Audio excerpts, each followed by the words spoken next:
سيدنا وسيد الأولين والآخرين حبيبنا وحبيب إله العالمين إمام المرسلين وخاتم النبيين أبي القاسم المصطفى محمد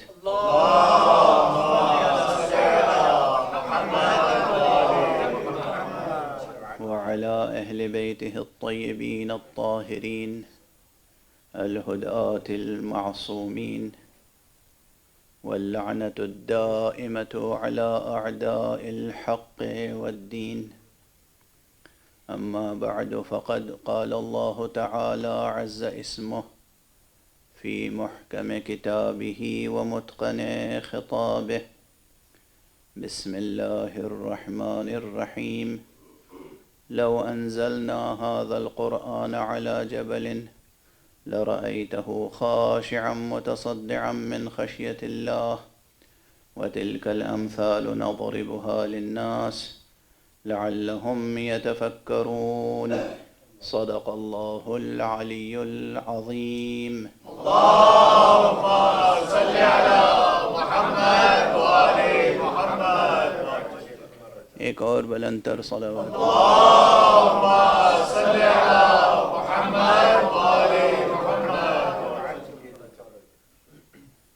قرآن حکیم کے سورہ مبارکہ حشر کی اس فکر انگیز آیت کے پرتو میں قرآن اور حسین کے عنوان سے گفتگو کا سلسلہ جاری ہے. کل تک میں آپ کی خدمت میں یہ عرض کر سکا ہوں کہ قرآن مجید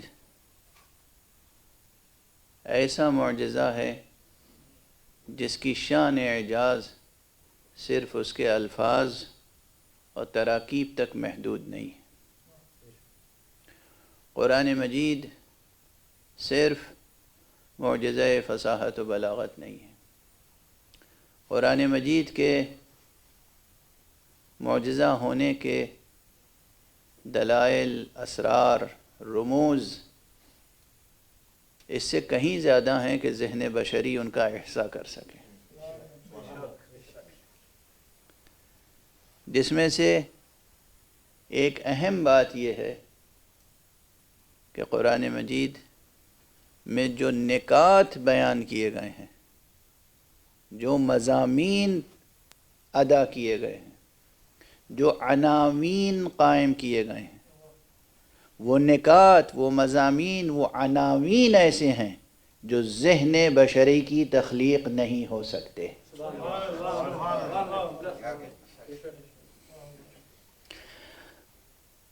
اگر انسان اپنے ذہن کا تجزیہ کر لے، اگرچہ وہ بھی بہت مشکل ہے، ایمینوئل کانٹ سے لے کر ما قبل کانٹ اور ما بعد کانٹ، جتنے بڑے فلاسفہ ہوئے، کانٹ کا کیا حوالہ میں نے اس لیے دیا کہ اس نے بطور خاص تنقید عقل محض، کرٹیک آف پیور ریزن کے عنوان سے جو کام کیا ہے، اور اس میں ذہن انسانی کے حدود کا بیان کیا ہے، وہ بڑی حد تک بہت قابل قدر کام ہے اور بلا شبہ، بلا مبالغہ قابل حوالہ اور قابل استناد کام ہے. دیکھیے، یہی قرآن اور اسلام کی تعلیم ہے جس کی جتنی خوبی ہے اس کا اعتراف ضرور کرو، جس کا جتنا ہنر ہے اس کو اتنی داد ضرور دو. اصلاً اسلام وہ دین رحمت ہے اور قرآن وہ پیام رحمت ہے جو داد دینا سکھاتا ہے بنیادی طور پر، بیداد نہیں سکھاتا. یہ الگ بات ہے کہ کوئی خود سے اپنے اوپر بیداد کر لے، یہ صرف سخن گسترانہ بات نہیں ہے. قرآن کتاب رحمت ہے، قرآن نور ہے، قرآن کتاب ہے، قرآن ذکر ہے. اور قرآن کتاب ہے تو کیسی کتاب ہے؟ قرآن کتاب رحمت بھی ہے، قرآن کتاب حکمت بھی ہے، قرآن کتاب زندگی بھی ہے، قرآن کتاب قانون بھی ہے. یہ تمام جہات ذہن میں رہیں. اور اس اعتبار سے یہ بات بھی کہی جا سکتی ہے کہ بادی النظر میں، عوام الناس کے لیے پہلی نظر میں سب سے بڑی شان اعجاز تو قرآن مجید کی یہی ہے کہ اتنا مختصر ہوتے ہوئے اتنی باتیں بیان کرتا ہے کہ دونوں جہان کی باتیں اس میں سموئی ہوئی ہیں.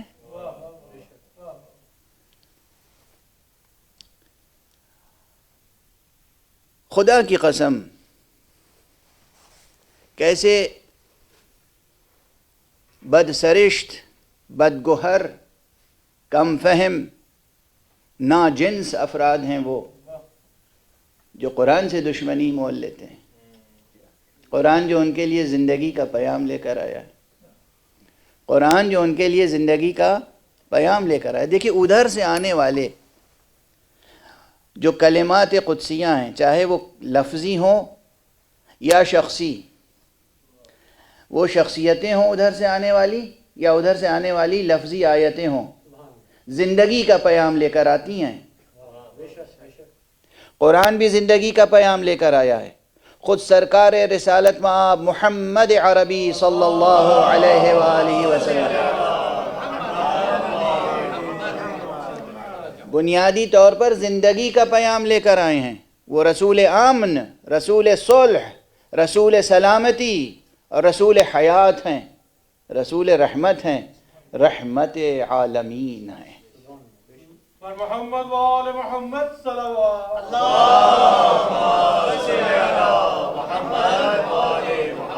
خود قرآن مجید کیا کہتا ہے ان کے پیام سے متعلق؟ یا ایھا الذین آمنوا استجیبوا للہ ولرسولہ اذا دعاکم وللرسول اذا دعاکم لما یحییکم. اے ایمان لانے والو، لبیک کہو، جواب دو، آواز پر آواز دو، بڑھو اس آواز کی طرف جو اللہ کی طرف سے آ رہی ہے. یہ دعوت، استجیبوا للہ، اللہ کے لیے آگے بڑھو، اور اللہ کے رسول کے لیے. کس لیے؟ کیوں؟ لما یحییکم، اذا دعاکم لما یحییکم. جب وہ دعوت دیں، کس بات کی دعوت؟ کس بات کی دعوت؟ اس بات کی دعوت جس میں تمہارے لیے حیات ہے، تمہارے لیے زندگی ہے. قرآن پیام زندگی، رسول رسول زندگی، قرآن پیام رحمت، رسول رسول رحمت. اور یاد رکھیں جو میں عرض کر رہا تھا کہ ادھر سے آنے والے جو ہیں ان کی شان یہی ہوتی ہے کہ وہ زندگی عطا کرنے کے لیے آتے ہیں، کسی سے زندگی اور حق زندگی سلب کرنے کے لیے نہیں آتے. بہت پہلے میں نے یہ جملے کہیں عرض کیے تھے، بے اختیار اس وقت یاد آ گئے، موضوع سے مربوط ہیں اس لیے عرض کر رہا ہوں کہ قرآن بھی وہ کتاب ہے جو پیام زندگی ہے، اور زندگی تقسیم کرنے کے لیے آئی ہے. قرآن زندگی تقسیم کرنے کے لیے آیا ہے، زندگی کا حق سلب کرنے کے لیے نہیں آیا. رسول اسلام بھی زندگی تقسیم کرنے کے لیے آئے ہیں، زندگی اور زندگی کا حق سلب کرنے کے لیے نہیں آئے. اور یہی جملہ میں نے نفس رسول، جان رسول، جانشین رسول، وصی برحق، امیر المؤمنین، امام المتقین علی ابن ابی طالب علیہ السلام سے متعلق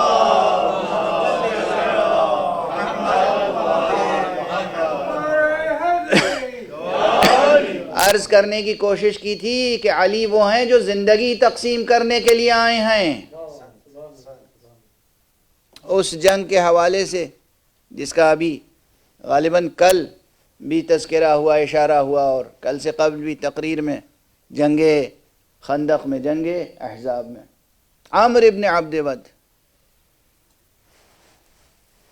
خندق پار کر کے مبارز طلبی کر رہا ہے کوئی جو میرے مقابلے پر آئے، ہے کوئی جو میرے مقابلے پر آئے۔ دیکھو اسلام کی اخلاقیات، قرآن کی سکھائی ہوئی اخلاقیات جنگ۔ آج پوری دنیا، کوئی ملک مستثنا نہیں ہے، تقریباً ہر ملک جنگی جرائم میں ملوث ہے۔ اسلام وہ ہے جو جنگی اخلاقیات سکھاتا ہے۔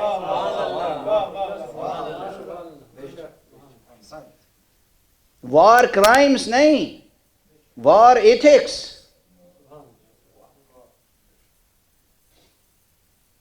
جنگی اخلاقیات۔ اولاً تو جہاں تک ممکن ہو جنگ نہ کرو۔ مصیبت سہ سکتے ہو تو سہ لو، دشمن کو معاف کر سکتے ہو تو معاف کر دو۔ یہ تعلیم قرآنی ہے، یہ تعلیم اسلامی ہے، یہ تعلیم نبوی ہے۔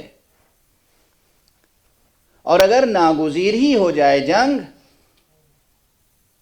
تو پھر دیکھو جنگ کے اخلاقیات کا خیال رکھنا۔ اللہ اکبر، اللہ اکبر۔ اب اس کی ایک عملی مثال ہے کہ امیر المومنین علیہ السلام تشریف فرمائیں، رسول اللہ صلی اللہ علیہ وآلہ وسلم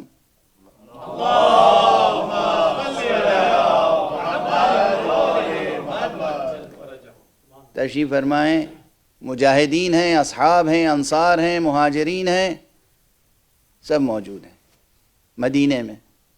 مدینے کے ارد گرد خندق کھود دی گئی ہے، اور وہ خندق پار کر کے لشکر کفر کا سب سے بڑا گویا اس وقت کا مبارز طلب اور پہلوان عمرو بن عبد ود اس طرف آیا ہے، وہ مبارز طلبی کر رہا ہے، اور لہجے میں بھی غلظت ہے، تلخی ہے، تندی ہے، ترشی ہے، طعنہ دینے کا انداز ہے۔ جب دشمن اس انداز سے گفتگو کر رہا ہو تو غصہ بڑھتا ہے اور پھر آگے بڑھتا ہے اور ان کے عقائد کو چیلنج کرتا ہے۔ کیا ہو گیا ہے تمہیں؟ تمہارا تو عقیدہ ہے اللہ کی راہ میں مر جاؤ گے تو شہید کہلاؤ گے اور مارو گے تو غازی کہلاؤ گے، آتے کیوں نہیں میرے مقابلے پر؟ اور اب میں کیا کہوں، شمع نبوت کے پروانے اڑنا ہی بھول گئے۔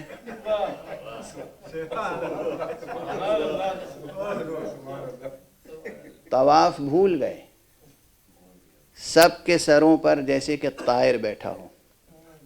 کیا تشبیہ تاریخ میں ہے، حدیث کی کتابوں میں ہے کہ اس طرح سر جھکائے ہوئے تھے جیسے سروں پر طائر بیٹھا ہوا ہو، یعنی ذرا جمود کی حالت کی انتہا نہیں ہو سکتی، ایسے سر جھکائے ہوئے تھے کہ اڑنے والا بھی ان کے سر پہ آ کے ساکت و جامد ہو گیا تھا۔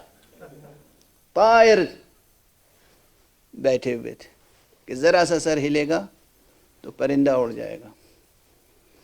خوف تھا واقعاً، وہ طائر جاں کا بھی خوف تھا، کہیں ایسا نہ ہو واقعاً جنگ میں ہمیں جانا پڑے اور پھر نتیجہ ہو کہ سر قلم ہو جائے اور طائر جاں برباد کر جائے۔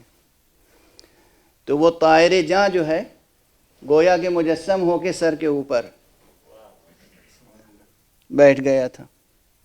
یہ سب وہ کلمات ہیں جو تاریخ میں موجود ہیں۔ اب پر لطف کلمات ہیں تو زبان پر بھی وہ لطف کا اثر ظاہر ہو جاتا ہے۔ ایک صلوات پڑھ دیجئے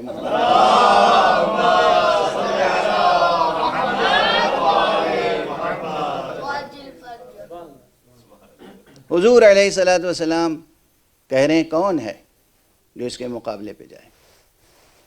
دست ادب جوڑ کے عرض کر رہا ہوں، چونکہ کلمہ موجود ہے حدیث و تاریخ کی کتابوں میں، اس لیے نقل کر رہا ہوں۔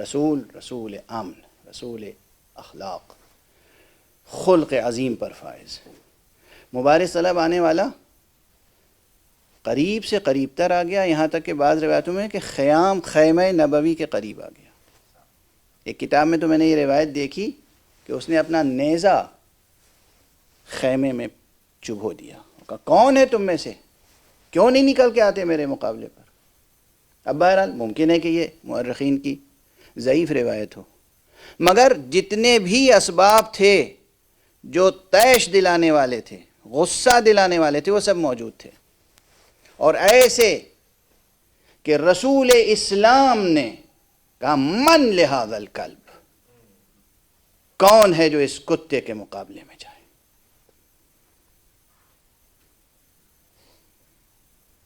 جو خلق عظیم پر فائز ہے۔ اب ایک بات عرض کرنا چاہ رہا ہوں، بہت سے ذہنوں میں فوراً خلش پیدا ہو گئی ہوگی کہ یہ اپنی زبان سے اپنے رسول کی سیرت بیان کر رہے ہیں۔ رسول ایسا بھی ہو سکتا ہے، وہ بھی رسول عام، رسول رحمت، خلق عظیم پر فائز، جو ایک آدمی کو کلب کہے؟ آپ صرف اعتراض کرنا جانتے ہیں، سمجھنا نہیں جانتے۔ عرفاء، عام عرفاء وہ ہوتے ہیں جو دیکھ کے پہچان لیتے ہیں کہ اس کے اندر واقعی اس کی صورت کون سی ہے۔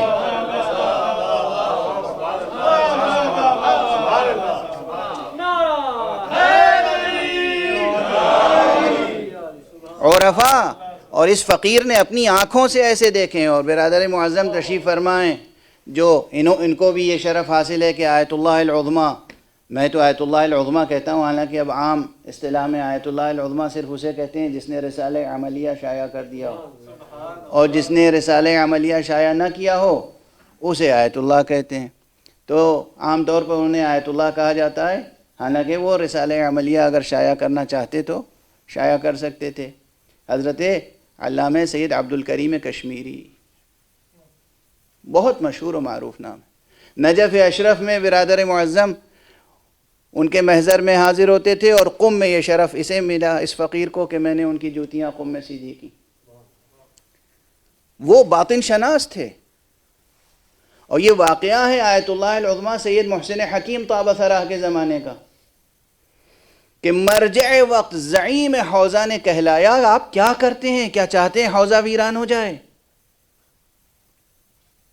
انہوں نے کہا ٹھیک ہے، آج سے میں دروازہ بند کر لیتا ہوں، کسی کو نہیں ٹوکوں گا۔ وہ باطن شناس تھے، جو لوگ ان کے پاس آتے تھے وہ متنبہ کر دیتے تھے، ذرا خیال رکھو تمہاری صورت بگڑتی جا رہی ہے، تم کچھ سے کچھ اور ہو چکے ہو۔ یہ جو انسان کے ملکات، انسان کی خواہشات، انسان کی خواہشات، انسان کے گناہ، انسان کی اندرونی طلب، یہ انسان کی اندر کی شخصیت کو مسخ کر دیتی ہے۔ واضح ہوئی بات؟ اب اگر کوئی عارف کہہ دے کہ تمہاری شکل و صورت تو قلب کی سی ہو چکی ہے، تو یہ توہین نہیں ہے، بد اخلاقی نہیں ہے، ایک اظہار ہے، حقیقت کا اظہار۔ جب عرفاء مکتب اسلامی اس درجے پہ ہوتے ہیں تو اسے رسول کی اخلاقیات پر سوال نہ اٹھائیں، یہ مان لے کے آنے والا اپنی خواہشات کے سبب سے قلب بن چکا تھا۔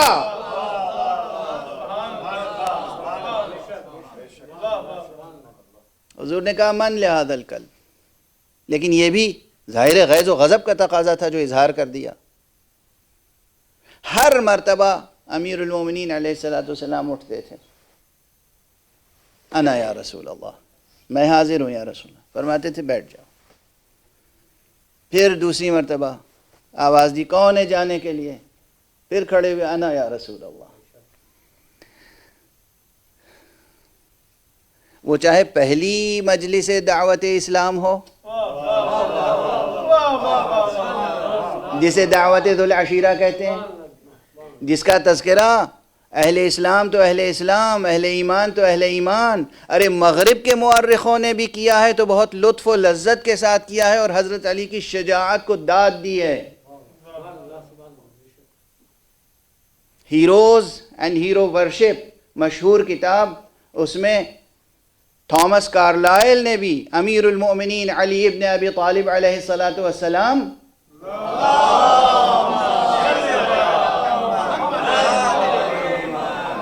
کی محبت اور احترام و قدردانی اور قدر شناسی کے ساتھ تذکرہ کیا ہے کہ وہ رسول کا اور اسلام کا اور قرآن کا جہاں باز جو پتلی پتلی ٹانگوں پر، چونکہ کم عمری تھی نا اس وقت ظاہری طور پر، ورنہ علی کی عمر کوئی بتا نہیں سکتا.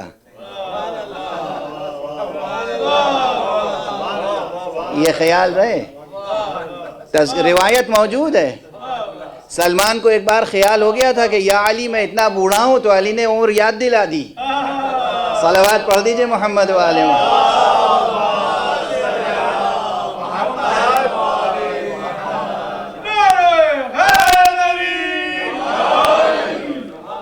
امیر المومنین نے عمر یاد دلا دی.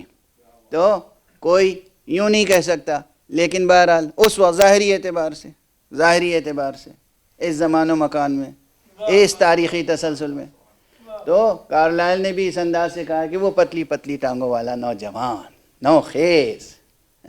تو ظاہر سی بات ہے کہ اب جنگ خندق میں بھی کیا عمر مبارک تھی، بار بار اٹھتے تھے. وہاں دعوت ذو العشیرہ میں بھی بار بار اٹھتے تھے، یہاں بھی بار بار اٹھتے تھے. اب مورخین نے عموماً 3 بار کا تذکرہ کیا ہے کہ دعوت ذو العشیرہ میں بھی ایک بار رسول نے کہا حضرت علی اٹھے، کہا بیٹھ جاؤ، پھر دوبارہ کہا حضرت علی اٹھے بیٹھ جاؤ، پھر تیسری بار کہا حضرت علی اٹھے بیٹھ جاؤ. جنگ خندق میں بھی یہی ہوا. اب اس عدد کا راز خدا جانے یا رسول جانے یا علی جانے. صلوات پڑھ دیجئے محمد.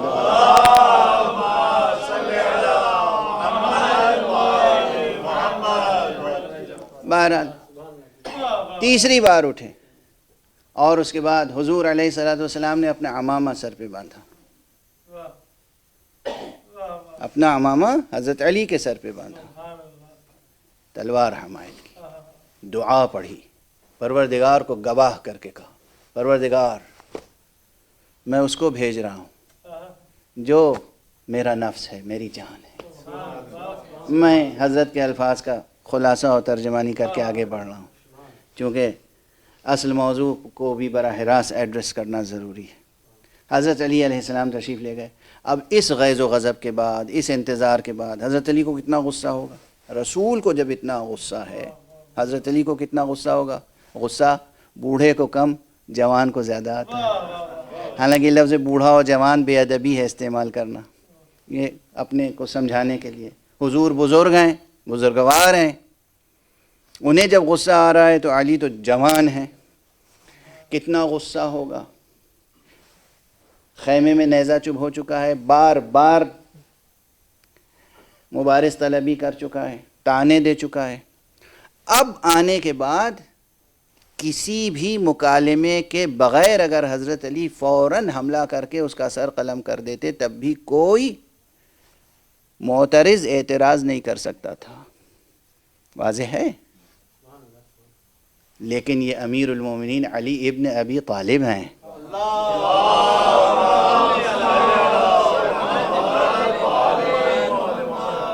یہ اللہ کے ولی اور رسول اللہ کے جانشین ہیں.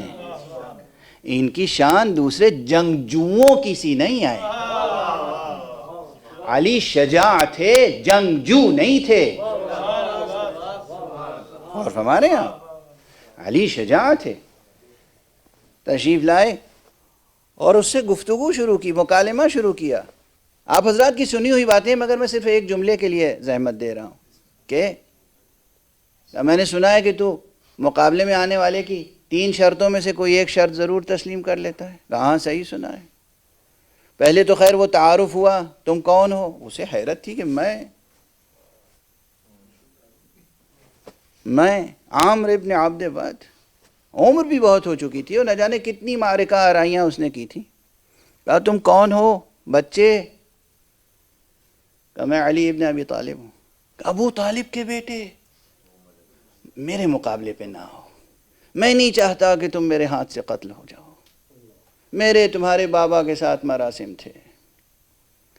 بہرحال امیر المومنین علیہ السلام نے جواب میں کیا فرمایا، مگر میں تو چاہتا ہوں کہ تجھ سے مقابلہ کروں. اور فرمایا اچھا. کہا لیکن 3 باتیں عرض کروں گا، 3 باتیں پیش کروں گا تیرے سامنے. کہا کیا ہے. پہلی بات کیا کہی، اسلام لے آ. آپ غور فرما رہے ہیں؟ کہ یہ تو نہیں ہو سکتا. یہ جو فرما رہے ہیں اسلام لیا، اتنی گستاخیوں کے بعد میں اس کی ترجمانی کیسے کرتا ہوں معلوم ہے؟ میں تو یہی کہتا ہوں، گویا امیر المومنین اعلان فرما رہے ہیں کہ تو پوری آمادگی کے ساتھ، پوری تیاری کے ساتھ، پوری نیت کے ساتھ، پورے جوش و جذبے کے ساتھ قتل کرنے آیا ہے، لیکن میں میدان میں آیا ہوں تجھے دونوں جہان کی زندگی عطا کرنے.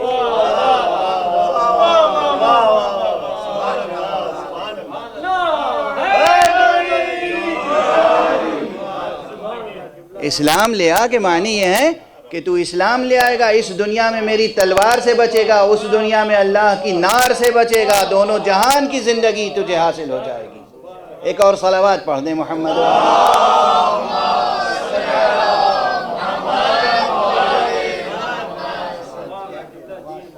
تو مارنے کے لیے آیا ہے، میں تجھے زندگی دے رہا ہوں. یہ ہے قرآن، زندگی دینے کے لیے آیا ہے. رسول قرآن زندگی دینے کے لیے آیا ہے. اور وصی مصطفیٰ، وصی رسول اسلام زندگی تقسیم کرنے کے لیے آیا ہے. خدا کی قسم کیسے بدگوہر اور بدقسمت ہوں گے وہ جو علی کی تیغ سے تہے تیغ ہوئے ہیں. کیسے سوچ نہیں سکتے آپ کیسے. کہا یہ تو ممکن نہیں ہے کہ میں اسلام لے آؤں. کہا اچھا تو دوسری شرط مان لے. کہا وہ کیا ہے؟ کہا جنگ نہ کر، واپس چلا جا. اس کا ترجمہ کیا ہے؟ میں کیسے ترجمہ کرتا ہوں؟ ارے کم فہم، میں دونوں جہان کی زندگی دے رہا ہوں. نہیں لیتا کم سے کم ایک جہان کی زندگی لے لے. واپس چلا جا کے معنی یہ ہے کہ زندہ رہ. تو مارنے کے لیے آیا ہے، میں زندگی دے رہا ہوں. اب آپ سمجھے، قرآن، رسول قرآن اور علی زندگی تقسیم کرنے کے لیے آئے ہیں، جنگ و جدل اور مقاتلے کے لیے نہیں. غلط تصور ہے اور غلط تصویر ہے آپ کے آنکھوں میں اور ذہنوں میں اسلام کی اور قرآن کی. کہا نہیں یہ بھی نہیں ہو سکتا. ارے عورتیں گھروں میں ہنسیں گی مجھ پر. دست ادب جوڑ کے میں کیا عرض کروں. وہ کافر تھا، مشرک تھا، مگر اسے اتنا معلوم تھا کہ میدان جنگ سے بھاگ جائیں گے تو عورتیں ہنسیں گی. صلوات پڑھ دیں محمد و آل محمد.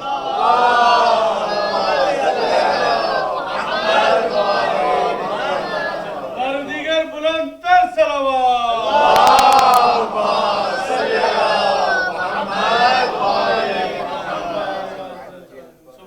عورتیں ہنسیں گی، بچے ہنسیں گے، گلی گلی میں فضیحت ہوگی. اچھا اب دیکھیے گا، ابھی جنگ ختم نہیں ہوئی، ابھی تو شروع بھی نہیں ہوئی، لیکن علی درس دیتے جا رہے ہیں.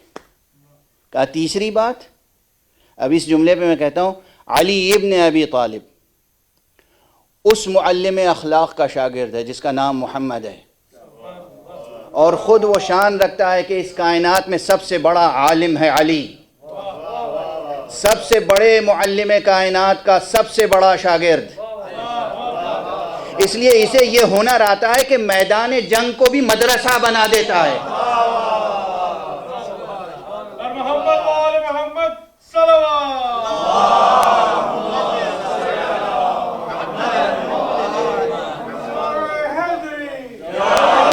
میدان جنگ کو بھی مدرسہ بنا دیا. جو جس لائق ہو، جو جس ہنر کا ہو. ایک کامل استاد کسے کہتے ہیں؟ جس میں جو ہنر ہو اس کو اسی ہنر میں کمال کے درجے تک پہنچا. تو بوڑھا ہو چکا ہے، تمام عمر نہ جانے کتنی معرکہ آرائیاں کی، کتنی جنگیں سر کی، مگر تجھے وار ایتھکس کا خیال نہیں ہے، یہ جنگی اخلاقیات تجھے نہیں معلوم. میں پیادہ ہوں، تو بھی پیادہ ہو جا. یہ کون سی جنگ ہے؟ تو سوار ہے اور میں پیادہ ہوں. یہ جنگ انصاف کی نہیں ہوگی. کہا یہ بات تمہاری ٹھیک ہے، مان لیتا ہوں. کافر کو مسلمان تو نہ کر سکے مگر ایک اخلاقی نکتہ ضرور سکھا دیا. اسے کہتے ہیں کہ معصوم کی کوئی بات بے اثر نہیں ہوتی. صلوات پڑھ دیں محمد و آل محمد.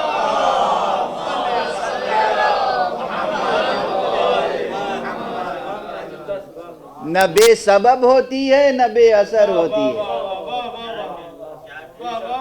معصوم کی کوئی بات نہ بے سبب ہوتی ہے نہ بے اثر ہوتی ہے. اثر ہوا، فوراً گھوڑے سے اترا اور گھوڑے کو پے کر دیا. اب مقابلے کی جنگ ہوئی. علی اب بھی، اسے کہتے ہیں شجاعت، علی اب بھی چاہتے تو ایک وار میں اس کا خاتمہ ہو جاتا، مگر آپ نے کئی واروں کی، کئی ضربوں کی، کئی ضربتوں کی کہ رد و بدل کی گنجائش رکھی. اس نے کئی وار کیے، آپ نے کئی وار رد کیے، یہاں تک کہ اس کا ایک وار آپ کے فرق اقدس پر لگا، زخمی ہوئے آپ، خون بہا. روایتوں میں موجود ہے. یہ کیا ہو رہا ہے؟ یہ شجاعت علی کا اظہار ہے کہ میں اعجاز کی قوت سے نہیں لڑ رہا ہوں، میں معجزہ دکھا کے فنا نہیں کرنا چاہتا، میں انسانوں کے لیے درس دے رہا ہوں.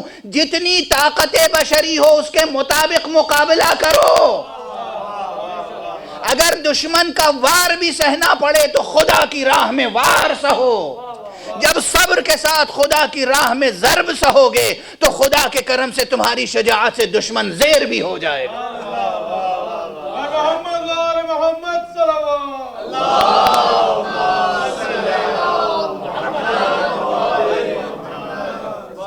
اب آپ نے آخری وار کیا، ایک وار ایسا کہ جو شمشیر حیدری کہلاتا ہے، ایک وار ایسا کہ جسے اب یہ جو مختلف تاریخوں میں وہ سب میں عرض کر رہا ہوں خلاصہ اس کا، ورنہ بعض کتابوں میں بالکل اسی طرح شاید لکھا ہوا ہو کہ بس ایک ہی ضرب میں وہ ختم ہو گیا، لیکن جو تفصیلی تاریخیں ہیں اس میں تو یہ سب موجود ہے.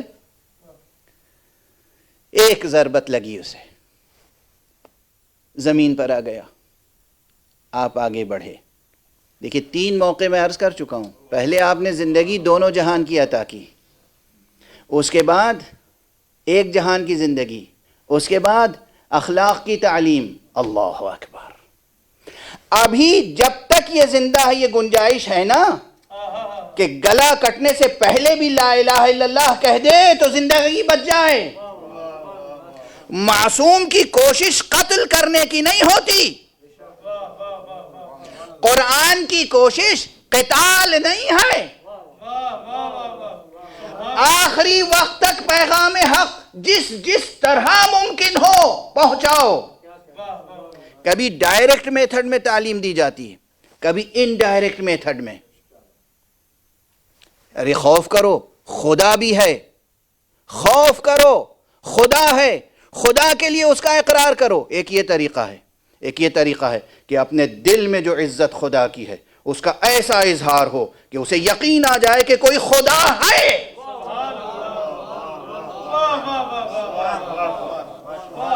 توجہ ہے؟ نقطہ پہنچ رہا ہے ذہنوں تک؟ ایک یہ ہے کہ خدا ہے، وحی ہے، رسول ہے، میں رسول کی طرف سے آیا ہوں، لا الہ الا اللہ کہو، مسلمان ہو جاؤ. اب یہ شخص جو اپنی کفر کی، شرک کی ضد پر اڑا ہوا ہے، ضرب کھا چکا، زمین پر پڑا ہوا ہے، آگے بڑھے، قطع کرنا چاہتے ہیں سر کو، اس نے گستاخی کی، پلٹ آئے. یہی فرق ہے عام انسانوں میں اور معصوم میں. کوئی دوسرا ہوتا اسی وقت ذبح کر دیتا، لیکن امیر المومنین ہیں، واپس آ گئے. کیوں واپس آ گئے؟ ایک اور موقع دیا ہے زندگی کا.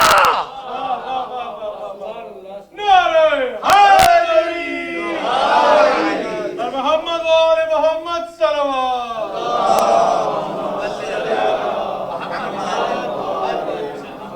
ایک اور موقع دیا ہے زندگی کا، ایک اور موقع دیا ہے سوچنے کا، ایک اور موقع دیا ہے ایمان لانے کا.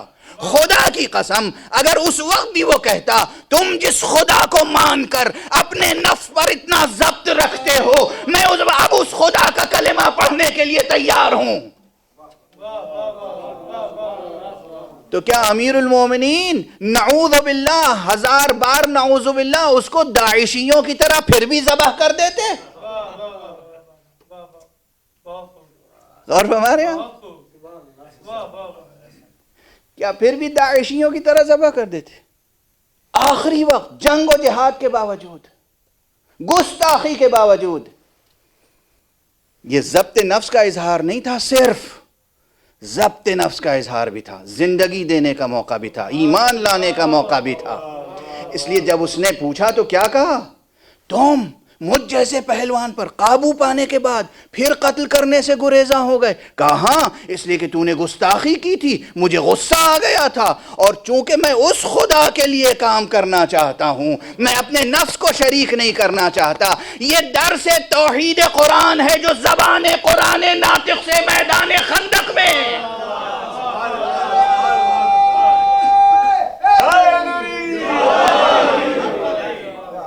محمد وآل محمد بلند تر صلوات۔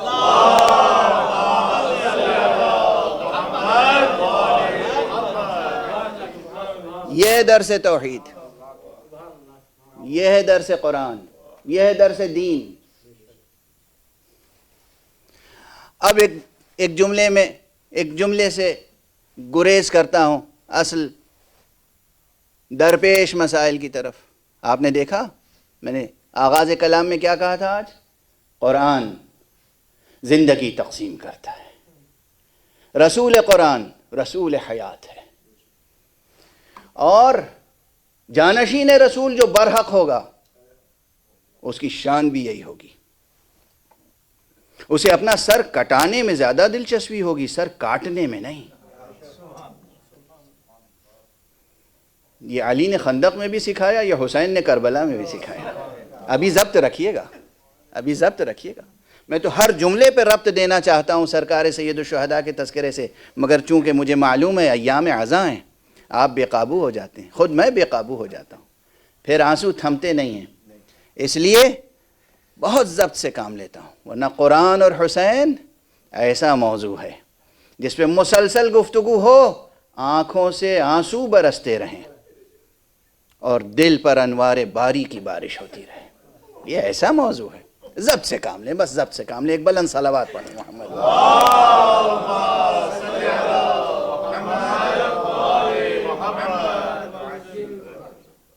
ایک شور ہے، ایک غوغا ہے، ایک دنیا میں ایک فتنہ کھڑا کیا گیا ہے، قرآن مجید سے وہ تمام آیتیں نکال دی جائیں جس میں قتال کا تذکرہ ہے۔ یہ آج سے نہیں ہے، یہ صہیونیت کی ایک تاریخ ہے، اور جو لوگ اس طرح کی باتیں کر رہے ہیں وہ صہیونیت کی خدمت کر رہے ہیں، صہیونیت کے بندے بے دام ہیں۔ اور اب مجھے یہاں پہ ایک جملہ کہہ لینے دیجئے، دیکھیے کتے کا لفظ جب زبان مبارک رسالت پہ بھی آ سکتا ہے تو مجھے یہ کہہ لینے دیجئے کہ ایسے لوگوں کو وہ پرانی مثل یاد رکھنی چاہیے کہ دھوبی کا کتا نہ گھر کا ہوتا ہے نہ گھاٹ کا۔ آپ اس لہجے کے عادی نہیں ہیں مجھ سے سننے کے، لیکن کبھی کبھی یہ زبان میں ضرورت کے تحت رکھا گیا ہے نا، یہ بھی محاورہ بے ضرورت تو نہیں رکھا گیا۔ ایک صلوات پڑھ دیجئے محمد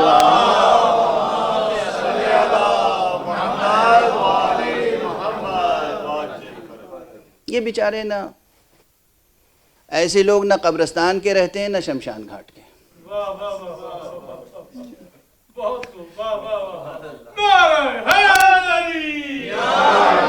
نہ ادھر کے رہ جاتے ہیں نہ ادھر کے، بس ایک ہی ٹھکانہ ہے اور وہ ہے جہنم۔ کتنا مظلوم ہے جہنم جس میں ایسے لوگ جائیں گے، کیسے برداشت کریں گے؟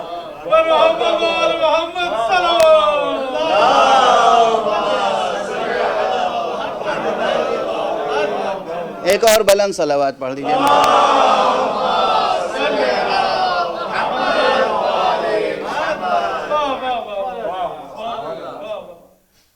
تو بہرحال ایک فتنہ ہے، قرآن مجید سے جہاد کی آیتیں نکال دیجئے، قرآن مجید سے قتال کی آیتیں نکال دیجئے، قرآن مجید سے 26 آیتیں نکال دیجئے۔ دیکھیے میں آپ حضرات بہرحال واقف ہیں، میں کبھی ممبر سے لطیفہ گوئی نہیں کرتا. حالانکہ بڑی بڑی کتابوں میں لکھا ہوا ہے کہ خطابت کا حسن یہ ہے کہ اس میں ظرافت بھی شامل ہو. سنجیدہ موضوع لے کے آپ 1 گھنٹے 1.5 گھنٹے گفتگو کرتے رہیں تو ذہنوں پہ بوجھ ہوتا ہے, تو لوگ بیچ بیچ میں ایسی باتیں کہتے ہیں کہ لوگ ہنس پڑیں تاکہ ذہن تر و تازہ ہو جائے اور پھر آپ کی باتیں قبول کریں. بہرحال بہت بہت معافی کے ساتھ میں یہ لطیفہ سنا رہا ہوں آج مجبوراً. آج طبیعت میں اب آ گئی ایک کیفیت, تو کیا کروں. مجھے ایک صاحب نے عبرت کے لیے ایک لطیفہ سنایا تھا کہ کوئی مسافر جا رہا تھا اور ایک کنواں تھا, اور کنویں کی جگت پر ایک شخص بیٹھا ہوا بس رٹ لگائے ہوئے تھا 26 26 26 26. ان کی کچھ سمجھ میں نہیں آیا. بے سمجھے مقابلے پہ بھی نہ آئیے گا. بے سمجھے جواب دینا, بے سمجھے مناظرہ کرنا, بے سمجھے مباہلہ کرنا, یہ سب ٹھیک نہیں ہے. کچھ لوگ ایسے ہوتے ہیں جن کا جواب نہ دینا ہی مکمل جواب ہوتا ہے. کچھ لوگوں کو جواب دے دیجئے تو اہمیت ہو جاتی ہے ان کی. تو جناب والا وہ 26 26 کی رٹ لگائے ہوئے تھا. وہ بیچارے نادان جو واقف نہیں تھے کیفیت سے, وہ گزرے وہاں سے. انہوں نے کہا بھائی کیا بات ہے, تم بہت دیر سے میں دیکھ رہا ہوں 26 26 26 کہہ رہے ہو. کہا کہ اس نے ان کی طرف دیکھا, وہ تھا مجنون. اس نے انہیں دیکھا اور پکڑ کے اسے کنویں میں ڈال کے کہا 27 27 27. اب 27 کی رٹ لگ گئی. یہ ادھورا, یہ لطیفہ تو یہاں ختم ہو گیا, لیکن اس 27 اور 26 بکنے والے کو یہ نہیں معلوم تھا کہ کوئی آ کے اسے بھی کنویں میں ڈال کے 28 بھی کہہ سکتا ہے. صلوات پڑھ دیجئے محمد والے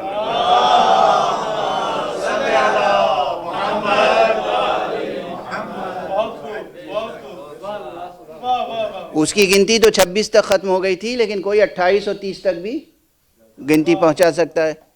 ٹھیک ہے نا. تو یہ 26 کی رٹ لگی ہوئی ہے. 26 آیتیں قرآن سے نکال دی جائیں.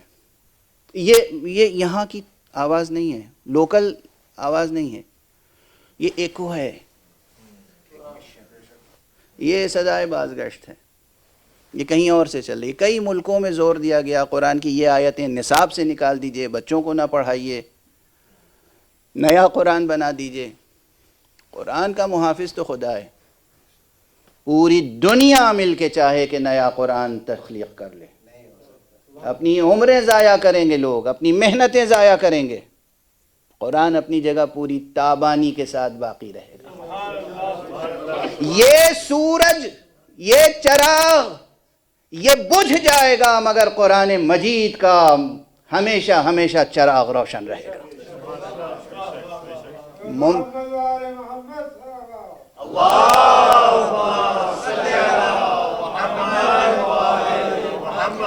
تو اب میں بس ایک جملے میں جواب عرض کر دوں, ورنہ ایک ایک آیت پر بیٹھ کر گفتگو تو 10 دن کی تقریر تو کافی نہیں ہے. اور میں نے چاہا تھا کہ اس 10 دنوں میں 9 دنوں میں کلیات مطالب عرض کر دیں.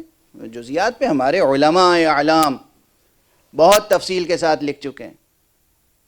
تو آپ کی خدمت میں عرض یہ ہے کہ قرآن کتاب حکمت بھی ہے, قرآن کتاب حیات بھی ہے, قرآن کتاب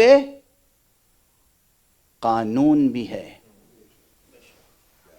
اب کسی بھی دنیا کے ملک میں چلے جائیے, قانون کا مجموعہ, دستور اور قانون دونوں, جہاں ایک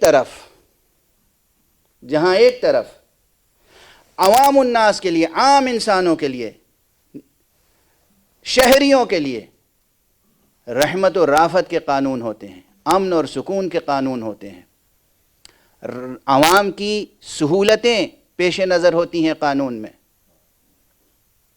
وہیں مجرموں کے لیے سخت قانون بھی ہوتے ہیں یا نہیں؟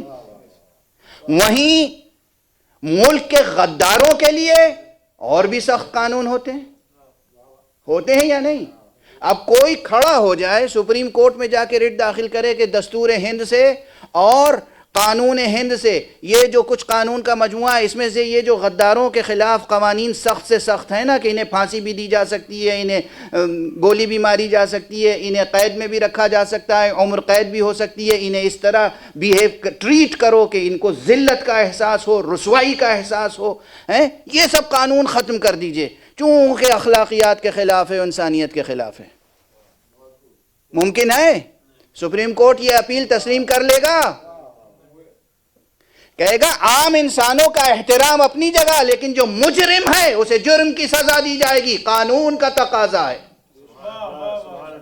جو غدار ہے اس پر غداری کے الزام کے عائد ہو جانے کے بعد یا ثابت ہو جانے کے بعد اسے وہ سزا دی جائے گی کہ وہ اپنی ذلت محسوس کرے۔ توجہ ہے؟ غور فرمائیں آپ۔ تو یہ کامل و شامل پورے ایک لیگل سسٹم کا حصہ ہے کہ جہاں عام، بے خطا، بے قصور، مہذب، پرامن عوام کے لیے اچھے قوانین ہوں، وہیں مجرموں کے لیے اور غداروں کے لیے سخت سے سخت قانون ہوں۔ قرآن مجید بھی چونکہ کتاب رحمت ہے، کتاب حکمت ہے، کتاب نور ہے، لیکن کتاب قانون بھی ہے، اس لیے اس میں رحمت کے تقاضے بھی ہیں اور مجرموں اور غداروں کے لیے سخت سے سخت سزائیں بھی ہیں۔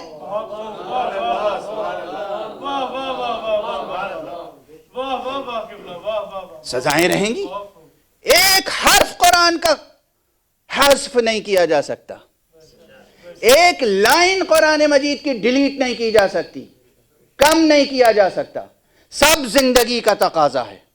سخت سے سخت سزائیں جو مجرموں کے لیے ہیں، دراصل وہ راحت کا سر و سامان ہے پرامن لوگوں کے لیے۔ اور ہمارے یہاں چوروں کے لیے، ڈاکوؤں کے لیے، قاتلوں کے لیے، پیشہ ور قاتلوں کے لیے، فساد برپا کرنے والوں کے لیے سخت سے سخت قانون جتنا آئے گا عام انسان کو راحت ملے گی۔ غور فرمایا آپ نے؟ اسی لیے قرآن مجید میں قصاص کے لیے بھی جو آیت آئی اس میں کیا لہجہ ہے؟ اس میں لہجہ یہی ہے کہ یہ قصاص تمہارے لیے حیات ہے، یہ قصاص میں تمہارے لیے زندگی ہے۔ اور فرمانے آپ اب ایک یہ جو فہرست انٹرنیٹ پہ بھی موجود ہے اور ہر جگہ موجود ہے، اس میں سورہ مبارکہ بقرہ ہی سے شروع کر دیں اگر گفتگو، تو ایک آیت صرف اگر سمجھ لیجئے تو تمام مسائل حل ہو جائیں گے۔ اور یہاں ٹھہر کے ایک جملہ کہوں موضوع سے متعلق، اعجاز قرآن، اعجاز قرآن، ایک اعجاز قرآن، ایک شان اعجاز یہ بھی ہے، خدا کی قسم ایک شان اعجازی، یہ پورا قرآن کلام الہی ہے، لیکن اس کی کسی ایک آیت کو بھی صدق دل سے قبول کرو گے تو پورا قرآن روشن ہو جائے گا، خدا کی قسم یہ شان اعجاز ہے، یہ ہے قرآن کا معجزہ۔ ایک آیت بھی، کہیں سے کوئی آیت، ایک آیت بھی اللہ کی آیت سمجھ کر دل سے قبول کرو گے پورا قرآن روشن ہو جائے گا۔ دل سے قبول کرنا شرط ہے، یقین کے ساتھ، ایمان کے ساتھ، سچائی اور صداقت کے ساتھ، پورے جذبے اور پورے وجود کے ساتھ۔ کہیں سے کوئی ایک آیت، اب یہ ایک آیت تسلیم عرض کر رہا ہوں، بسم اللہ الرحمن الرحیم، وَقَاتِلُوا فِي سَبِيلِ اللَّهِ الَّذِينَ يُقَاتِلُونَكُمْ وَلَا تَعْتَدُوا إِنَّ اللَّهَ لَا يُحِبُّ الْمُعْتَدِينَ۔ یہ سورہ بقرہ کی 190 شمار میں آتی ہے یہ آیت، اور اس کے بعد ہے 191 جو اس فہرست میں شامل ہے۔ یہ قتال کا حکم ہے، خدا کی قسم یہ اس باب کی جامع ترین آیت سمجھیے اسے آپ۔ اور کل کی گفتگو سے آج کی گفتگو بہت مربوط رہے ذہن میں۔ کل میں نے کیا عرض کیا تھا؟ قرآن مجید نے زندگی اور دو جہان کے، عالمین کے، دنیا اور آخرت کے تمام مسائل، ایک ایک مسئلہ، جزئی، فرعی، ایک ایک مسئلہ حل کیا ہے اساس توحید پر، حل کیا ہے محور توحید پر، حل کیا ہے توحید کی روشنی میں۔ یہ تو عام عقل کہتی ہے کوئی آپ پر قاتلانہ حملہ کرے تو آپ اپنی جان بچانے کے لیے اسے بھی قتل کر سکتے ہیں، ہے یا نہیں؟ دنیا کے ہر ملک کے ہر قانون میں ہے. وہی اسلحہ لے کر آپ پر حملہ آور ہو گیا اور آپ نے اپنے کو بچانے کے لیے اسے مار دیا. تو یہاں اور یہ ثابت ہو گیا کہ اس نے قاتلانہ حملہ کیا تھا اور پھر آپ نے اس کو اپنے کو بچاتے ہوئے مار ڈالا. آپ کو سزا ہوگی؟ دنیا کی کوئی عدالت آپ کو سزا نہیں دے سکتی، کیونکہ البادی اظلم، ابتدا کس نے کی تھی؟ اس نے. حملہ کس نے کیا تھا؟ اس نے. قرآن مجید اگر یہ کہتا وَقَاتِلُوا الَّذِينَ يُقَاتِلُونَكُمْ، قتال کرو ان سے جو تم سے قتال کرتے ہیں، تب بھی بات عقل و منطق اور فطرت کے مطابق ہوتی، کسی اعتراض کی گنجائش نہ تھی. مگر قرآن نے کہا وَقَاتِلُوا فِي سَبِيلِ اللَّهِ الَّذِينَ يُقَاتِلُونَكُمْ. اللہ اکبر. جو تم سے قتال کر رہے ہیں، جو تم سے جنگ کر رہے ہیں، جو تمہیں قتل کرنے کے لیے آ رہے ہیں، ان سے تم قتل کرو بخاطر خدا، یعنی تمہارا نفس شامل نہ ہو، تمہارا نفس شامل نہ ہو. تم اپنے ذاتی کینے اور بغض یا اپنے ذاتی غم و غصے کے تحت اپنے اوپر قاتلانہ حملہ کرنے والے کو قتل کرو گے، یہ معاملہ تم تک رہ جائے گا. اگر تم اپنے نفس کو بیچ سے ہٹا دو، قانون الہی کو مانتے ہوئے، اللہ کا حکم مانتے ہوئے، اللہ نے کہا ہے کہ وہ تمہیں مارنا چاہتا ہے تو اب تم اسے مار سکتے ہو، تو اب یہ تمہارا عمل ثواب کا مستحق ہو جائے گا اور تمہارا یہ عمل عبادت بن جائے گا، اس لیے کہ فی سبیل اللہ ہوگا. یہ قرآن کی آیت ہے اور وہ علی کا عمل. ایک صلوات پڑھ دیجئے محمد و آل محمد.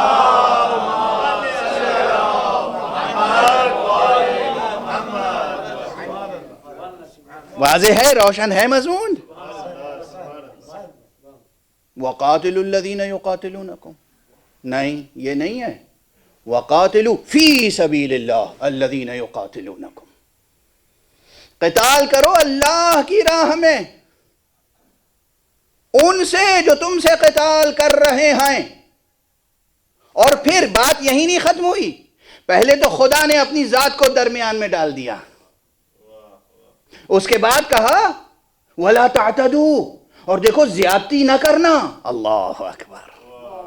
اور اس کے بعد ایک بڑا سا کلیہ بیان کر دیا، ان اللہ لا يحب المعتدین، اللہ کبھی زیادتی کرنے والوں کو پسند نہیں کرتا. ایک صلوات پڑھ دیجئے محمد و آل محمد.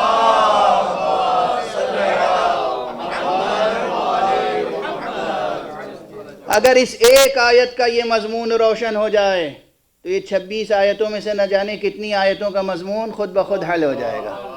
یہ مختصر جواب ہے جو ایک مجلس میں نے عرض کر دیا، اور یہ میرا وعدہ رہا کہ انشاءاللہ مجالس سے ہٹ کر مستقل طور پر ان آیات پر دروس عاشور کے بعد آپ کی خدمت میں پہنچتے رہیں گے. ایک صلوات پڑھ دیجئے محمد و آل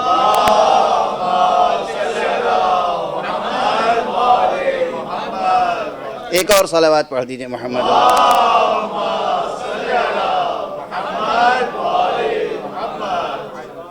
کوئی ایک حرف قرآن سے کم نہیں کیا جا سکتا، اور نہ کوئی حرف کسی کا اس میں داخل کیا ہوا ہے. کسی میں اتنی صلاحیت بھی تو ہو. دیکھیے اہل سخن جانتے ہیں کہ بہت سا کام ایسا ہوا ہے عربی میں، فارسی میں، اردو میں. فارسی میں شاہنامہ ہے فردوسی کا، بہت سے لوگوں نے بعد میں شعر کہہ کہہ کے اس میں داخل کر دیے. بعد میں جو نقادان سخن آئے وہ پہچان لیتے ہیں کہ یہ تو شعر فردوسی کا ہے، یہ فردوسی کا نہیں ہو سکتا. کیوں؟ کہ فردوسی کا لب و لہجہ الگ ہے، اس کا آہنگ الگ ہے، اس کی شان الگ ہے، یہ کس کا اس میں درمیان میں آ گیا؟ اردو میں بھی اس کی مثالیں ہیں، عربی میں بھی مثالیں ہیں. اب مثالیں دوں تو بالکل ادبی بحث چھڑ جائے گی. اللہ کا کلام جو شان اعجاز کے ساتھ نازل ہوا ہو، اس میں کسی کی مجال ہے کہ ایک جملہ اپنی طرف سے رکھ دے اور وہ جملہ اس میں ایسا گھل مل جائے کہ 1400 برس گزر گئے اور کسی کو احساس نہ ہوا؟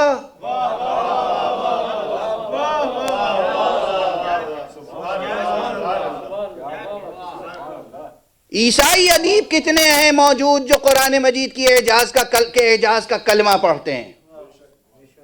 آئیے، عیسائی ہیں لبنان کے عیسائی ادیب، ایک دو نہیں، نہ جانے کتنے، جو کہتے ہیں قرآن مجید کی فصاحت و بلاغت کے مدیون ہیں ہم، قرآن مجید کی شان اعجاز پر گواہی دیتے ہیں، اور مسلمان تو دیتے ہی ہیں سب کے سب۔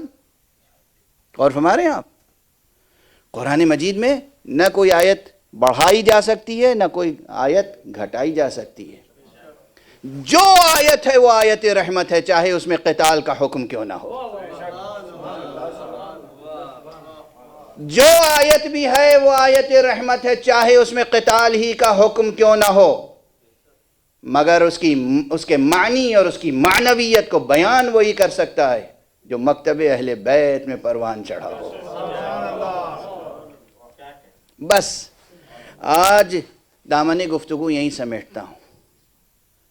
قرآن نے قتال کا حکم دیا ہے فی سبیل اللہ، لیکن بعد میں بھی کہہ دیا اعتداء نہ کرنا۔ امیر المومنین علیہ الصلوۃ والسلام کی سیرت آپ نے دیکھی، رسول اسلام کی سیرت آپ نے دیکھی، کربلا میں حسین کی سیرت دیکھ لیجئے۔ بھرپور موقع ہے کہ عباس کو جنگ کی اجازت دی جائے، مگر یہ عباس ہیں جنہیں آخر تک جنگ کرنے کی اجازت نہیں دی گئی۔ اجرکم علی اللہ، اجرکم علی اللہ۔ کیا حضرت ابو الفضل العباس کی غم انگیز المناک شہادت ہے۔ علمدار حسینی عباس، علمدار اسلام عباس، علم بردار قرآن عباس۔ کیا سمجھتے ہیں آپ؟ حضرت ابو الفضل العباس، فضائل کا پیکر عباس، انسانی قدروں کی مکمل تمثال عباس،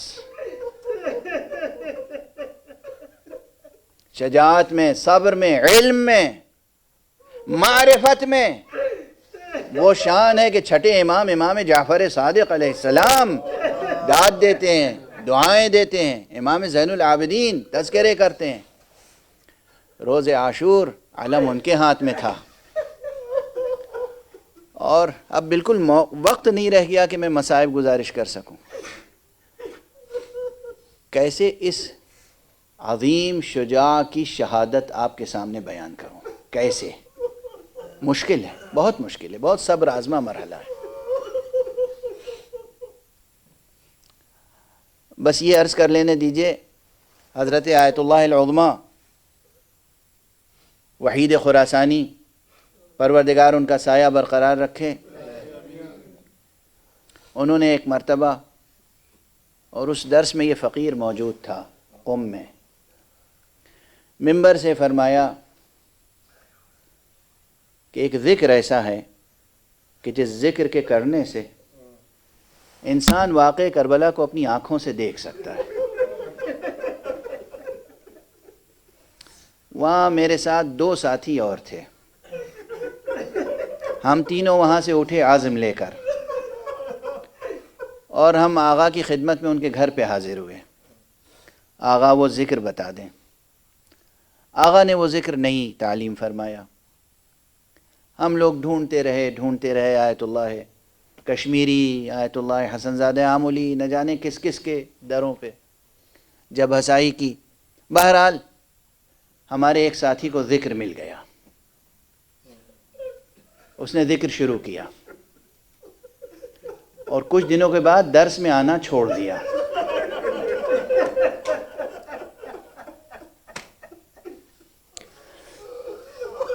اجرکم علی اللہ۔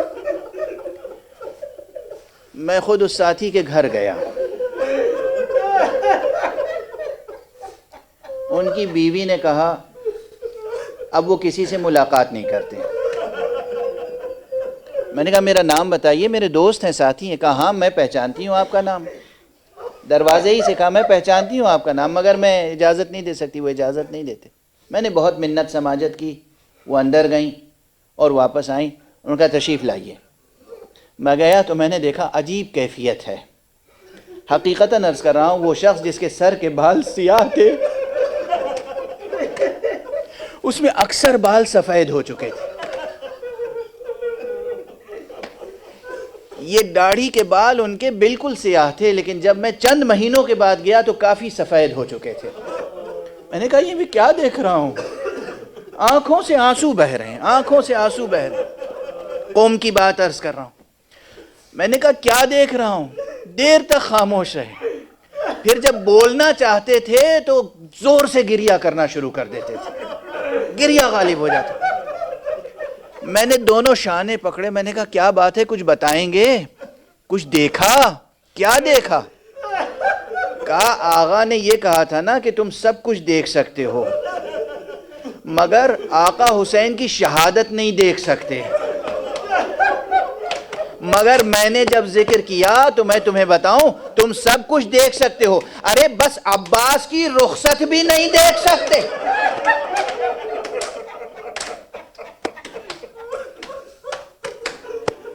اجرکم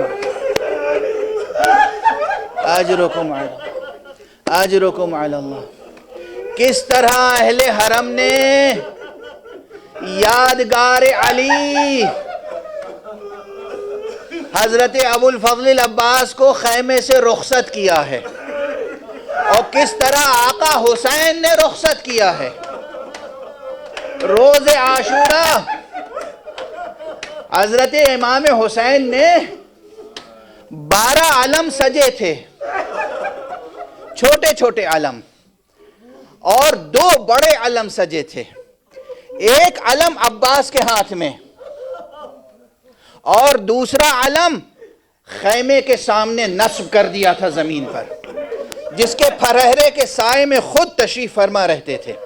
صبح عاشور سے لے کر اور عصر عاشور تک گھوڑے پر وہیں مسلسل تشریف فرما رہتے تھے. جس کو رخصت کرنا ہوتا تھا وہیں سے رخصت کرتے تھے. جب جاتے تھے میدان میں لاشا لے کے آتے تھے, خیمہ گاہ میں رکھتے تھے, پھر وہیں آ کر کھڑے ہو جاتے تھے. یعنی آپ کے سر پہ ایک علم ہے, زیر علم آپ ہیں, اور ایک علم حضرت عباس کے ہاتھ میں ہے. جب حضرت عباس گئے ہیں میدان میں تو آقا حسین کی کیفیت یہ تھی کہ بار بار رکاب پر زور دے کر اٹھتے تھے, اور جیسے کچھ دیکھ رہے ہوں, اور چہرے پر گھبراہٹ کے, چہرے پر اضطراب کے آثار نمایاں ہوتے تھے, غم کے آثار نمایاں ہوتے تھے, اور اس کے بعد بیٹھ جاتے تھے. درمیان میں خیمہ گاہ سے فضا آئیں اور انہیں پوچھا آقا یہ کیا کیفیت دیکھ رہی ہوں؟ جناب زینب علیہ مقام نے سوال کیا یہ کیا کیفیت ہے؟ کہا میں دیکھتا ہوں میدان کربلا میں نشیب و فراز ہے نا, جب تک عباس کا علم نظر آتا ہے مجھے اطمینان رہتا ہے,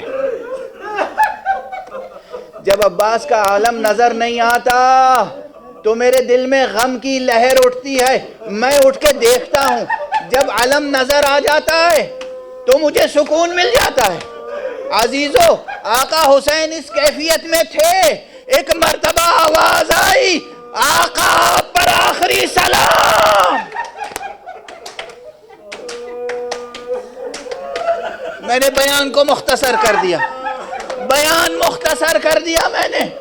آقا نے کمر پہ ہاتھ رکھا, میرے بھیا تمہارے مرنے نے حسین کی کمر توڑ دی. آقا حسین نے اب زیادہ کچھ نہیں پڑھ سکوں گا, شہادت نہیں عرض کر, صرف ایک انداز, ہائے عباس کی جلالت, ہائے حسین کی مظلومیت.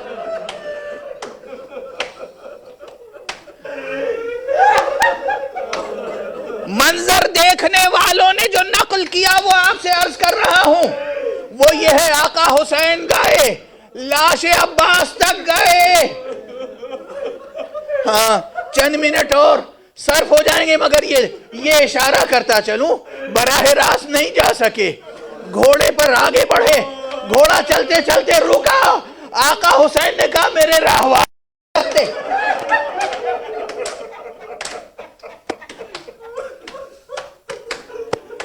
اجرکم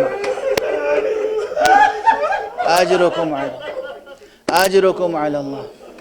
کس طرح اہل حرم نے یادگار علی حضرت ابو الفضل العباس کو خیمے سے رخصت کیا ہے، اور کس طرح آقا حسین نے رخصت کیا ہے۔ روز عاشوراء حضرت امام حسین نے 12 علم سجے تھے، چھوٹے چھوٹے علم، اور 2 بڑے علم سجے تھے۔ ایک علم عباس کے ہاتھ میں اور دوسرا علم خیمے کے سامنے نصب کر دیا تھا زمین پر، جس کے پھرہرے کے سائے میں خود تشریف فرما رہتے تھے، صبح عاشور سے لے کر اور عصر عاشور تک گھوڑے پر وہیں مسلسل تشریف فرما رہتے تھے۔ جس کو رخصت کرنا ہوتا تھا وہیں سے رخصت کرتے تھے۔ جب جاتے تھے میدان میں لاشا لے کے آتے تھے، خیمہ گاہ میں رکھتے تھے، پھر وہیں آ کر کھڑے ہو جاتے تھے۔ یعنی آپ کے سر پہ ایک علم ہے، زیر علم آپ ہیں، اور ایک علم حضرت عباس کے ہاتھ میں ہے۔ جب حضرت عباس گئے ہیں میدان میں تو آقا حسین کی کیفیت یہ تھی کہ بار بار رکاب پر زور دے کر اٹھتے تھے، اور جیسے کچھ دیکھ رہے ہوں، اور چہرے پر گھبراہٹ کے، چہرے پر اضطراب کے آثار نمایاں ہوتے تھے، غم کے آثار نمایاں ہوتے تھے، اور اس کے بعد بیٹھ جاتے تھے۔ درمیان میں خیمہ گاہ سے فضا آئیں اور انہیں پوچھا آقا یہ کیا کیفیت دیکھ رہی ہوں؟ جناب زینب علیہ مقام نے سوال کیا یہ کیا کیفیت ہے؟ کہا میں دیکھتا ہوں میدان کربلا میں نشیب و فراز ہے نا، جب تک عباس کا عالم نظر آتا ہے مجھے اطمینان رہتا ہے، جب عباس کا عالم نظر نہیں آتا تو میرے دل میں غم کی لہر اٹھتی ہے، میں اٹھ کے دیکھتا ہوں، جب علم نظر آ جاتا ہے تو مجھے سکون مل جاتا ہے۔ عزیزو، آقا حسین اس کیفیت میں تھے، ایک مرتبہ آواز آئی آقا پر آخری سلام۔ میں نے بیان کو مختصر کر دیا، میں نے۔ آقا نے کمر پہ ہاتھ رکھا، میرے بھیا تمہارے مرنے نے حسین کی کمر توڑ دی۔ آقا حسین نے، اب زیادہ کچھ نہیں پڑھ سکوں گا، شہادت نہیں عرض کر، صرف ایک انداز، ہائے عباس کی جلالت، ہائے حسین کی مظلومیت۔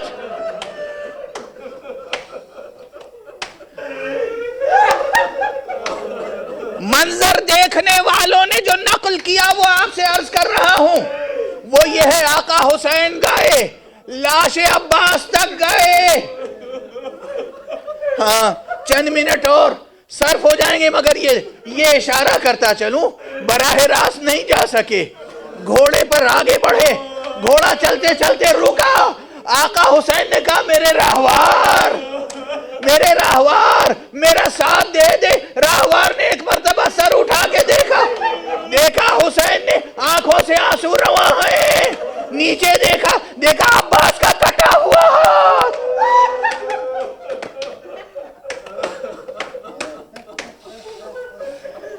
گھوڑے سے اترے، ہاتھ اٹھایا، سینے سے لگایا، بوسہ دیا میرے عباس، ہائے تمہارے شان قلم کر دیے گئے۔ کچھ دور آگے بڑھے، دوسرا ہاتھ اٹھایا، پھر آگے بڑھے، آقا تک پہنچ گئے، حضرت ابو عبداللہ الحسین میرے اس آقا تک پہنچ گئے جو خود کو حسین کا غلام کہتا تھا، کبھی بھائی نہیں کہا، غلام کہا۔ سرہانے پہنچے، عجیب کلمات سنے، چونکہ جناب عباس کی آنکھیں بند تھیں، ایک آنکھ میں لہو تھا، ایک آنکھ میں تیر پیوست تھا۔ سنا کہ کون آ رہا ہے، اگر تو میرا سر قلم کرنا چاہتا ہے تو ذرا ٹھہر جا، میں نے اپنے آقا کو آواز دی ہے، ممکن نہیں ہے کہ حسین نہ آئے۔ آقا تڑپ گئے، گھوڑے سے اترے، میری جان عباس، میرے بھائی عباس، میرے بازوؤں کی طاقت عباس، میں آ گیا ہوں۔ آقا حسین میں اور حضرت عباس میں گفتگویں ہوئیں، آپ حضرات سنتے رہتے ہیں، تفصیل کے ساتھ اس وصیت کی ترجمانیاں سنتے رہتے ہیں، ذاکرین، مرثیہ نگار حضرات، نوحہ نگار حضرات بیان کرتے رہتے ہیں۔ میں بس ایک منظر جو آنکھوں سے دیکھنے والوں نے بیان کیا، عباس نے ایک وصیت آخری ایسی کر دی کہ حسین مجبور ہو گئے، کہا میرا لاشا خیمے میں نہ لے جائیے گا، میرا لاشا خیمے میں نہ لے جائیے گا۔ آقا حسین اب کیا لائیں؟ وہ علم جو عباس کے لہو سے تر تھا، اسے ایسے اٹھایا جیسے عباس کا لاشا اٹھا رہے، اور اسے لے کر جب در خیمہ پہ پہنچے تو وہ علم جو نصب تھا اپنے ہاتھوں سے وہ علم اٹھایا اور اس علم کو سرنگوں کر دیا، اس علم کے پھریرے میں اس علم کو لپیٹا جس میں لہو تھا عباس کا، اور وہ عباسا وہ علیہ کہتے ہوئے خیمے میں داخل ہوئے، اور اس کے بعد زینب نے کہا اے میرے بھائی عباس، اب یقین آ گیا زینب کے بازوؤں میں رسد بندھ جائے گی۔